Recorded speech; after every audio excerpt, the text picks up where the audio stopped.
मी खूप दिवसांपासून इथलं उद्घाटन, इथली डेव्हलपमेंट हे सगळं आमचा जो विद्यानिकेतनचा राजनंदीचा ग्रुप आहे माझ्या त्या ग्रुपवर मी सातत्यानं हे बघत होतो किंवा अजूनमधून आपला जो मोठा ग्रुप आहे त्या मोठ्या ग्रुपवर ही सगळी डेव्हलपमेंट मी बघत होतो. आपण सगळे राजर्षी शाहू छत्रपती विद्यानिकेतनचे विद्यार्थी या नात्यानं आपल्याला आपल्या सरांनी असं सांगितले जुनं सावंगी सरांनी आदर्शासारखं वाचा. त्यामुळे जिथं कुठं ग्रंथालयाचं काम चालतं, जिथं कुठं वाचनालयाचं काम चालतं, जिथं कुठं अभ्यासिकेचं काम चालतं, त्याच्याबद्दल माझ्या मनात फार आदर असतो आणि ती कृतज्ञता असते.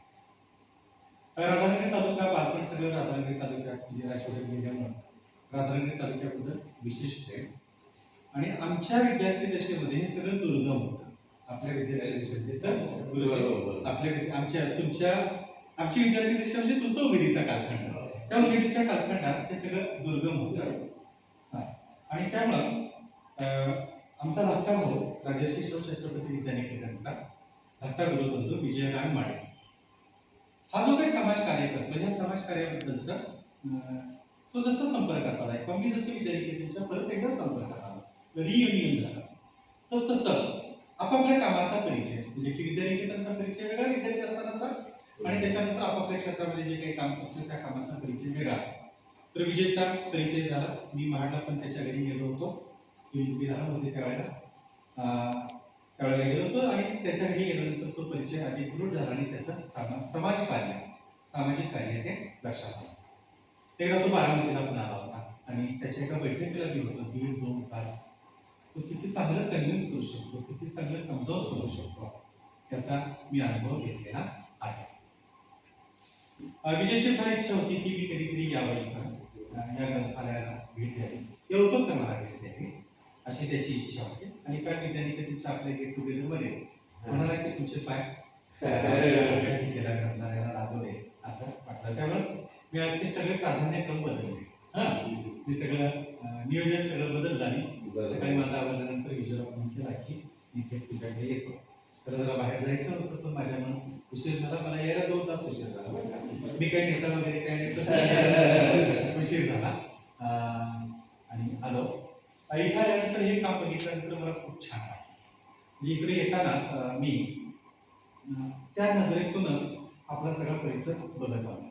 परिसर बदललाय बरं का. माझ्या विद्यार्थी वर्षाचा सगळा परिसर ओसाड मारणार होता. आता मात्र मला सगळं ते हिरवगार झालेलं दिसतंय. आता अपेक्षा अशी म्हणजे विजय असा प्रयत्न करतोय किंवा तुम्ही असे प्रयत्न करताय, हे गाव असा प्रयत्न करतोय आणि हे केंद्र असा प्रयत्न करतंय, हे वाचनालय हे अभ्यासिका असं प्रयत्न करते बहुतेक माझा असा अंदाज आहे. आणि ते माझं बोलणं खरं ठरावं. मी काही ज्योतिषाने पण प्रयत्नाला मी जे काही बोलतो ते खरं ठरतं. तर कदाचित तुम्हाला सगळ्यांचा प्रयत्न एकत्रितरित्या असा असावा. आता आपला परिसर सुजलाम सुफलाम झाला, हिरवागार झाला. तसं शिक्षणाच्या बाबतीमध्ये सुद्धा वाचनाच्या माध्यमातून शिक्षणाच्या माध्यमातून आपला परिसर अजून जर सुजलाम सुफलाम झाला, तुम्ही तो केलाच आहे बरं का. आम्हाला थोडंसं पुढे घेऊन जायचं आहे विजयला, आमच्या पिढीनं तो केला, आपण शिकून केला बरं का. मी शिक्षक पेशामध्ये काम करतो. मी त्याच्यामध्ये तुम्ही जे केलं, तुम्ही जो वसानी वारसा आम्हाला दिला, तो वसानी वारसा मी पुढे नेण्याचा प्रयत्न करतोय. मी माझ्या क्षेत्रामध्ये करतोय, बाजीराव त्याच्या क्षेत्रामध्ये करतोय, सागर तू तुझ्या क्षेत्रामध्ये, तुम्ही तुमच्या क्षेत्रामध्ये, विजय त्याच्या क्षेत्रामध्ये किंवा तुम्ही सगळी मंडळी तुमच्या क्षेत्रामध्ये ते सगळं पुढे घेऊन जाण्याचा प्रयत्न करत आहात. तर मला असं वाटतं की इथून म्हणजे आता या मुलाची भेट झाली, या मुलीची भेट झाली, ही मुलं स्पर्धा परीक्षेची तयारी करताय. तुम्ही जर जे तयारी केली, आता कोणत्या वर्गात जायचं? आणि तू ग्रॅज्युएशन कंप्लीट झालेलं आहे. तुम्ही जर तातडीने यश केलं तर या केंद्राला आणि या अभ्यासिकेला लवकर यश मिळणार आणि ती परीक्षा देणं म्हणजे की साधारणतः 1-2 वर्षाचंच ते काम आहे. तुम्ही जर रात्रीचा दिवस केला तर हे सगळं ते होऊ शकतं. इथं आल्यानंतर हे काम बघितल्यानंतर म्हणजे या परिसरात आल्यानंतर मला फार प्रसन्न वाटलं. पहिल्यांदा आलो बरं का. या परिसरामध्ये मी पहिल्यांदा आलो. येतानाच रस्ता पण खूप चांगला झाला आहे. त्याच्या परिसर सगळा सुजलाम सुफलाम झाला आहे. दूधगंगा नदी ना, 2 वेळा दूधगंगा नदीचं दर्शन झालं आणि इथं आल्यानंतर हे गाव आणि इथलं वातावरण हे सगळं बघून मला फार प्रसन्न वाटलं, खूप छान वाटलं. ही जी अभ्यासिका तुम्ही जो काही प्रयत्न करता या अभ्यासिकेमध्ये मुलांनी यावं, विद्यार्थ्यांनी यावं, मुलींनी यावं, खूप अभ्यास करावा, खूप वाचन करावं, चिंतन करावं, मनन करावं, त्यांनी सर्जनशील लेखन करावं, क्रिएटिव्ह रायटिंग करावं आणि स्पर्धा परीक्षेची तयारी करून महाराष्ट्र स्पर्धा परीक्षेची UPSC मध्ये मराठी टक्का अजूनही कमी आहे. विक्रम बरोबर आहे ना? UPSC परीक्षेमध्ये महाराष्ट्राचा टक्का अजूनही कमी आहे. बाळासाहेबांनी त्यासाठी प्रादेशिक शिक्षक छत्रपती विद्यापीठाची निर्मिती केली. आमच्या काही गुरुबंधूंनी त्याची पूर्तता करण्याचा प्रयत्न केला. इथे येणाऱ्या मुला मुलींनी ती पूर्तता करण्याचा प्रयत्न करावा अशा प्रकारच्या शुभेच्छा मी देतो. महात्मा ज्योतिराव फुले शेतकऱ्यांचा असूड नावाचा एक ग्रंथ आहे. त्या ग्रंथाची प्रस्तावना करताना महात्मा ज्योतिराव फुले शिक्षणाचं महत्त्व अधोरेखित करतात.